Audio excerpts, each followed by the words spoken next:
সম্রাট। সম্রাট থাকতো মূলত 12 নম্বর সেক্টর পল্লবী থানা এলাকায়, 12 নম্বর এরপর 12তে ওই কালাপানি এলাকায় লেন 6 সে থাকতো। তো last man গেলেই চ্যাম্পিয়ন।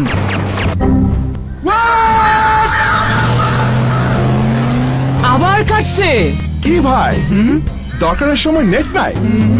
আপনার চাই রবি ওয়াইফাই, ব্যাটারি ব্যাকআপ সহ এখন নেট অন সারাক্ষণ। তাকে আমরা গ্রেফতার করেছি, সে এই কাজে সহযোগিতা করেছে এবং সে তারা যাদেরকে জিজ্ঞাসাবাদ করে তারা স্বীকার করে যে হ্যাঁ, সম্রাটও জানায় যে সে তার এই বাবুলের স্ত্রী বিলকিস বেগমের পা চেপে ধরেছিল, তখন বাবুল তাকে গলা টিপে হত্যা করে। এ কাজে আরো দুজন সহযোগিতা করেছে, একজন পাশে ছিল আর একজন ওই সময় হত্যার সময় ছিল।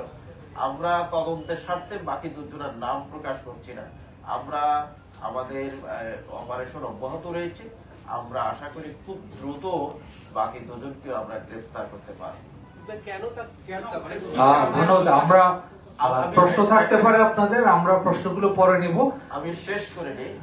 তো এটি একটি মর্মান্তিক হত্যাকাণ্ড এবং একেবারে ক্লুলেস ছিল এবং আমরা এই ঘটনায় আমাদের তুরাগ থানায় একটা মামলা, হত্যা মামলা রুজু হয়েছে। মামলা নাম্বার হলো 20/9/2025 খ্রিস্টাব্দ, ধারা হচ্ছে আমরা 302/201/34 ভেনাল কোডে রুজু হয়েছে। মামলাটি রুজু করছে আমাদের একজন sub inspector SI Saiful Islam.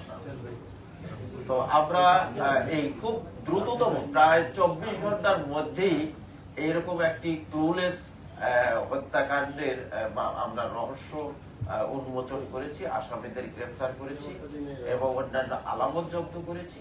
আমরা মনে করি এটি আমাদের উত্তরা বিভাগের প্রত্যেকটি বড় বড় অপরাধের কাজে আমাদের একটা টিম হিসেবে কাজ করি। আমার নেতৃত্বে টিমটি চলে এবং আমি প্রত্যেকটা ঘটনায় আমরা সকলে থানার অফিসারদের সহ, এসিদের সহ, এডিসি সহ আমরা একত্রিত টিম ওয়ার্ক হিসেবে নিরলস ভাবে কাজ করি। এখানেও তাই হয়েছে। আমরা 2 দিন যখন লাস্টে পাওয়ার পর থেকে আমরা কোনো ধরনের স্পেস দেইনি, একদম টানা আমরা থানায় বসা ছিলাম, থানায় খেয়েছি, থানায় ঘুমিয়েছি, থেকে আমরা উদ্ধার করেছি। এবং একে যে আমাদের এসি সাদ্দাম খুব বড় কাজ করেছে, টেকনোলজিক্যাল কাজগুলো সে বেশি করেছে, আমাদের ওসি এবং সাব ইন্সপেক্টররা কাজ করেছে। আমি সেখানে অলওয়েজ সেখানে শুরু থেকে শেষ পর্যন্ত ছিলাম, গাইড করেছি যাতে কোনো ধরনের এই ঘটনা দেখুন লুজ দিলে বা কোনো ধরনের সময় নিলে হয়তো এই হত্যাকাণ্ডটি উন্মোচন রহস্য উন্মোচন করতে আমাদের জন্য কঠিন হবে। আমরা এটি একটি বড় সাফল্য বলে আমরা মনে করছি। ধন্যবাদ। ধন্যবাদ স্যারকে। আমরা প্রশ্ন থাকলে সেটা পরে নেব, আমাদের আরো কয়েকটি বিষয় রয়েছে।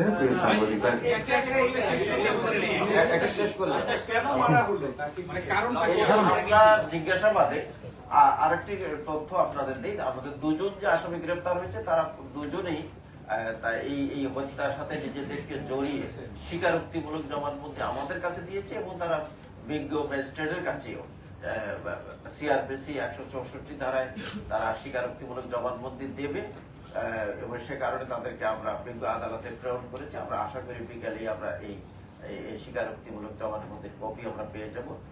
আমরা তারা যে স্বীকারোক্তিমূলক জবানবন্দি দিয়েছে তার হাজবেন্ড বাবুল যেটা আমাদেরকে জানিয়েছে সেটি হলো যে সে তাদের মধ্যে প্রায় দীর্ঘ 6 বছর ধরে এই দাম্পত্য কলহের পিছনে বড় কারণ হচ্ছে সে তার স্ত্রী এবং অনেকগুলো টাকা এই প্রায় 20 থেকে 25 লক্ষ টাকা সে এবং তার স্ত্রী মিলে মানুষের কাছে লাভের উপরে গ্রহণ করেছে, এই ইন্টারেস্টের উপরে, এবং এই টাকার লোন তাকে প্রচুর তাকে ইন্টারেস্ট দিতে হয়।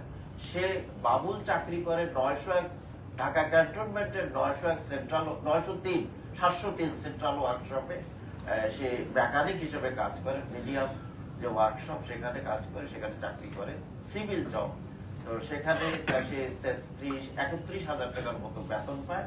এই টাকা দিয়ে তার এই দিদি প্রতি মাসে যে তার সুদের টাকা দিতে গিয়ে তাকে হিমশিম খেতে হচ্ছে এবং এগুলো নিয়ে যখনই সে বাসায় যাচ্ছে তার স্ত্রী মানুষ যেহেতু সুদের টাকার জন্য অলওয়েজ আসতেছে, তো সে শুতে পারে না, খাইতে পারে না, অলওয়েজ এই যে পাওনাদাররা সবসময় এসে তার বাসায় যন্ত্রণা করছে, তার স্ত্রী তাকে এগুলো নিয়ে খুব বকাবকি করছে এবং এইটা নিয়ে তাদের মধ্যে দাম্পত্য কলহ চরম পর্যায়ে। এবং তার সংসার চালাতে গিয়ে তার আরো অভিযোগ রয়েছে, তার স্ত্রী যেই টাকা নিয়েছে সে হয়তো সে সন্দেহ করে তার ভাইকে বা তার মাকে দিয়েছে, এবং এইগুলো নিয়ে তাদের মধ্যে দ্বন্দ্বটা চরমে। লাস্ট 2-3 মাস আগে সে পরিকল্পনা করেছে যে এই হত্যাকাণ্ড সে তার স্ত্রীকে সে মেরে ফেলে। এবং প্রত্যেকে তার সাথে যে চলে সাঙ্গপাঙ্গ, এই 4 জন মানুষ, 2 একজন সম্রাট, আরো 2 জনের নাম আমাদের কাছে রয়েছে, তাদেরকে সহ সে এই কাজটি হত্যাকাণ্ডটি ঘটিয়েছে। তাকে হত্যা করলে যে সমাধান হবে, মানে এটা বাবুল কিভাবে বুঝলো বা বিবেচনা করবে? এইটি এই ধরনের কোন সমাধানের বিষয়ে কোনো কথা সে বলেনি। সে তো ধরেন লেম্যান, অল্প শিক্ষিত বা অশিক্ষিত মানুষ। বাবুলের বয়স হবে আপনার 35 ইয়ার্স ওল্ড, এরকম হতে পারে।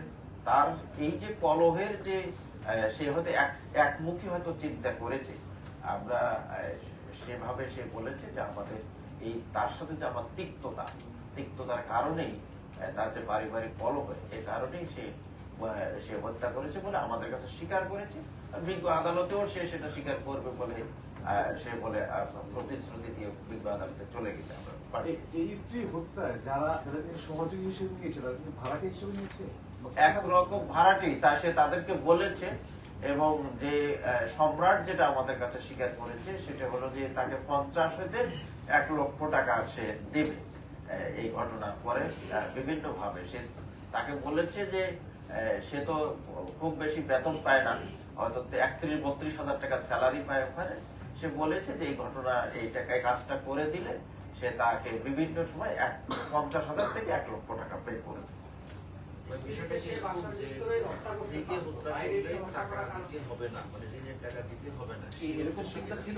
না, এই ধরনের কোনো ইয়ে না।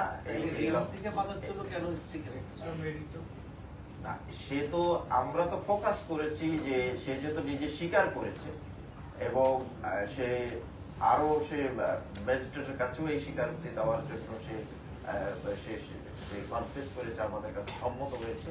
তো সুতরাং এই পারিবারিক কলহের জের ধরে হয়তো তীব্রতাটা আরো বেশি হতে পারে তাদের মধ্যে। তো সেই কারণে আমরা ভিন্ন দিকে, যেহেতু সে নিজেকে জড়িয়ে স্বীকার করেছে, সুতরাং অন্য কোনো দিকে এই প্রসঙ্গ নেওয়ার আমরা প্রয়োজন মনে করি। মহিদুল ভাই, এই যে দাম্পত্য কলহ অনেক বছর ধরে হয়তো সর্বশেষ তারা যেদিন মারা ওদিন পর্যন্ত তারা কি একসাথেই থাকতেন নাকি এর আগে? একসাথে তার শাশুড়ির কাছ থেকে আমরা আর একটা তথ্য পেয়েছি, সে কিছুটা মাদকাসক্তও ছিল, সবসময় মানে অবসেস থাকতো, মানে মাদকাসক্তও ছিল এই জামাই বাবুল। সেসবও একটা তথ্য আমরা পেয়েছি। আমাদেরও তার কাছে চলাফেরায় মনে হয়েছে এবং তার চেহারা শুরুর দিকে মনে হয়েছে মেবি হতে পারে। তো আমরা যেহেতু হত্যা ঘটনার তদন্তটার মধ্যে প্রায়োরিটি দিয়েছি, অন্যদিকে আমরা আর অ্যাটেনশন দেই। একটা বিষয় জানার ছিল, সেটা হচ্ছে বাবুল কি এক্ষেত্রে তার ওয়াইফের কাছ থেকে কোনো সুদের ইন্টারেস্ট পেয়েছে এরকম কোনো প্রবলেম? আরেকটা বিষয় হচ্ছে, যেহেতু ওরা স্বামী স্ত্রী, চাইলে তো বাসার ভিতরে যে কোনো সময় হয়তো বা কৌশল অবলম্বন করে তাকে হত্যা করতে পারতো, সেটা বাইরে কেন? না, যেটা হলো যে সে যেটা স্বীকার করেছে, আমরা